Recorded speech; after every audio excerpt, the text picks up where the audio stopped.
les mêmes vêtements dans le monde entier. Voici l'histoire d'une marque qui a révolutionné le marché de la mode. C'est une enquête de Cécile Delarue. C'est l'homme le plus riche d'Espagne, la 23e fortune mondiale, et pourtant le grand public ne connaît pas son nom. Amancio Ortega, 70 ans, patron de Zara, la 3e marque de vêtements la plus vendue au monde.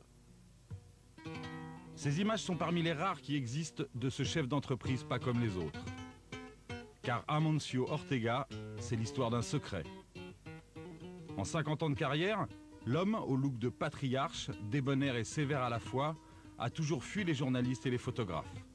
Parti de rien, Ortega contrôle aujourd'hui 2700 boutiques réparties dans 80 pays, dans lesquelles il vend ses vêtements fabriqués dans ses propres usines. Matière moderne, couleur tendance, la mode selon Zara, c'est branché, chic et moderne. Mais cette réussite exceptionnelle a ses détracteurs. Dans l'univers du prêt-à-porter, certains accusent Amancio Ortega d'être un vulgaire copieur, un pilleur de création des autres qu'il reproduit beaucoup moins cher, avec une qualité moindre. L'intéressé rejette ces accusations. Aucune des plaintes déposées contre lui n'a jamais abouti. Retranché dans son château, le Castillo, comme on surnomme son entreprise, au nord-ouest de l'Espagne, Ortega est détracteur. Avec 13 usines et 3000 employés, le Castillo est une forteresse où l'on ne rentre qu'en montrant patte blanche. Pour connaître le vrai visage d'Amancio Ortega, pour comprendre comment il a bousculé le monde de la mode, enquête sur le mystère Zara. Amancio Ortega est né au bout de l'Espagne, dans l'une des régions les plus pauvres du pays, la Galice, le port de la Corogne.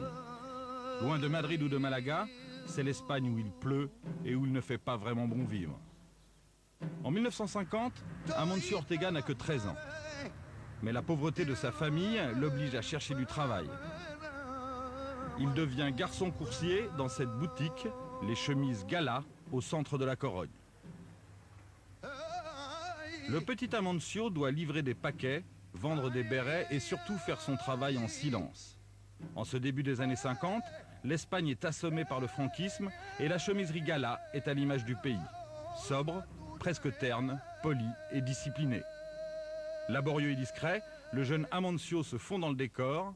José, le fils du patron, a travaillé à ses côtés pendant 3 ans. Au départ, c'était un gosse comme les autres, comme nous tous. Et puis, il a grandi, et la vie l'a amené vers d'autres sphères. Lui aimait les vêtements, mais de là à penser qu'il trouverait sa vocation, on ne pouvait pas l'imaginer. Il aimait jouer au foot, il aimait ce que faisaient tous ses camarades, la bicyclette, courir, toutes ces choses. Je ne vais pas être présomptueux en disant qu'il a tout appris ici, mais c'est ici qu'il a fait ses premiers pas. Ensuite, il est parti pour un autre magasin où travaillaient ses 2 frères. Et il avait déjà l'idée de monter son magasin ou un atelier de couture. C'est une robe de chambre qui va tout déclencher. Après la chemiserie Gala, le jeune Amancio se fait embaucher à la Maja, le magasin le plus chic de la ville. Nous sommes au début des années 60 et l'article le plus prisé par les clientes bourgeoises de la Corogne, c'est la Bata, la robe de chambre doublée soie, chaude et confortable. Une robe de chambre robuste et austère, comme l'Espagne de l'époque. Encarnación avait alors 17 ans et travaillait comme vendeuse à la Maja. Je m'en souviens très bien de ces robes de chambre. J'en ai vendu. Ça fait longtemps que je travaille ici. Je m'en souviens bien, mais ça doit faire 10-15 ans qu'on n'en vend plus des comme ça. Maintenant, c'est fini.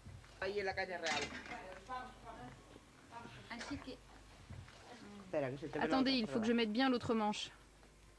Et ça, c'est la robe de chambre qui faisait fureur. Non, ce n'est pas le modèle classique. La classique, elle a un col plus large avec des surpiqûres. Mais il ne m'en reste pas, et quand j'en ai, c'est plutôt en hiver.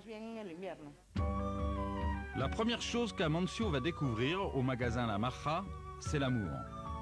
Rosalia, l'une des jeunes vendeuses, devient sa femme. C'est elle qui va aiguiller Amancio sur la robe de chambre. Toutes les femmes en veulent une, lui explique-t-elle, mais pour la plupart, c'est beaucoup trop cher. Amancio percute, son premier pari, ce sera la robe de chambre. Cecilia Monlor, biographe de la saga Zara, raconte comment le jeune coursier de la Corogne a monté sa première entreprise. C'est là que commence l'histoire. La belle-sœur d'Amancio est modiste. Elle sait coudre. Son frère est commis voyageur. Il sait où acheter les tissus. Sa femme peut copier les patrons. Ils peuvent donc faire une petite entreprise pour fabriquer ces robes de chambre que Amancio se chargerait de vendre. Bingo! Achetées par des magasins aux quatre coins de l'Espagne, les robes de chambre fabriquées par le clan Zara font fureur. Amancio a trouvé son style, chic mais pas cher. Dès ses premiers succès, Amancio n'a qu'une idée en tête, grossir.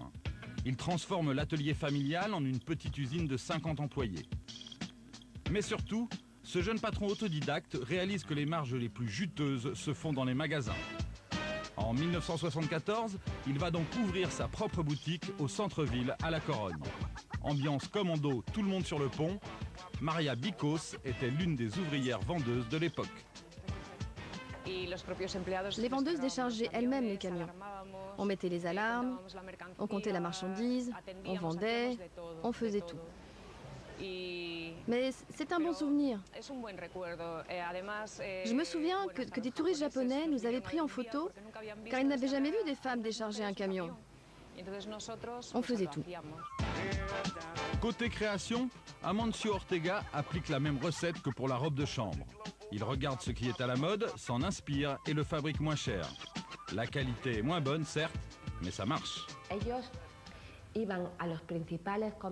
Les dessinateurs d'Ortega allaient dans les principaux magasins de la ville. Ils faisaient des dessins, des croquis, ou alors ils achetaient des vêtements et ils copiaient les patrons. Donc, les premiers vêtements, c'était des modèles complètement copiés sur d'autres créateurs. Maintenant, ce n'est plus comme ça. Nos clientes, c'étaient les femmes au foyer, ou les jeunes filles. Elles étaient contentes car elles trouvaient des vêtements pas chers et qui ressemblaient beaucoup à ce qu'il y avait dans le magasin d'à côté qui était cher. Tout va se jouer en 1984. L'Espagne sort enfin des années Franco et bascule brusquement dans la modernité. Opportuniste, Amancio Ortega ne va pas rater le train. Fini les règles et la tradition, la jeunesse se lance dans les drogues, le sexe et le rock'n'roll. Les Espagnols laissent tomber les robes noires et les fichus pour les jeans moulants et les coiffures punk. Amancio Ortega, qui possède alors une trentaine de boutiques en Espagne, colle à la tendance. L'ancien vendeur de l'austère chemiserie Gala va s'inspirer de cette invasion de mini-jupes et de bustiers moulants. Le nouveau chic, toujours pas cher, Zara va créer l'événement. Nos vitrines, c'était tout un spectacle. Tout le monde attendait la fin de saison pour voir les nouvelles vitrines. Elles étaient vraiment spectaculaires. On n'avait jamais vu ça à La Corogne. Les vitrines, l'arme fatale de Zara. La règle d'or de l'entreprise, c'est qu'elles doivent être complètement modifiées tous les 15 jours pour pousser les clientes à revenir plus souvent. Juan Torres travaille depuis 18 ans dans le groupe. Il a commencé en fabriquant lui-même les perruques des mannequins de devanture. Aujourd'hui, il règne sur un département entièrement consacré à la conception de ces vitrines. Nous sommes ici dans l'un des sous-sols du Castillo, des centaines de mètres carrés uniquement consacrés à la conception de vitrines pilotes. Où on est là? Eh bien ici, c'est un petit couloir qui, comme vous pouvez le voir, est en travaux. Ici, c'est là qu'on prépare toutes les vitrines de la rentrée prochaine. Et comme vous pouvez le voir, à l'intérieur, il y a un magasin reproduit à l'identique. De l'autre côté, on prépare un autre magasin pilote pour les magasins de décoration. Mais ce sont des magasins exactement comme en vrai. Oui, comme ceux qui sont dans la rue. C'est comme un prototype. On peut tester le nouveau mobilier, les vitrines. Ce qu'on décide ici, ça sera exactement pareil dans les vitrines. Bon, maintenant, je veux vous montrer quelque chose qui m'est très cher. C'est un peu notre laboratoire. C'est là où on fait tous nos essais. Lumière tamisée, matière noble, les vitrines de Zara évoquent l'univers de la haute couture, élégant et sophistiqué. C'est le coup de maître d'Amancio Ortega, présenter ses fringues pas chères dans un écrin luxueux pour permettre à ses clientes de jouer aux riches le temps d'un shopping. On fait attention à tout, on regarde tous les détails, parce qu'on pense que c'est quelque chose de très important. Pour Zara, l'image des vitrines, c'est sa seule publicité. Donc on veut donner la même image dans le monde entier et qu'elle soit la plus forte possible. 1990, Zara débarque à Paris, place de l'Opéra, à 2 pas des grands magasins. Le chic et pas cher va-t-il prendre au cœur de la capitale de la mode? Quand le magasin d'opéra à Paris a ouvert, c'était la période des défilés.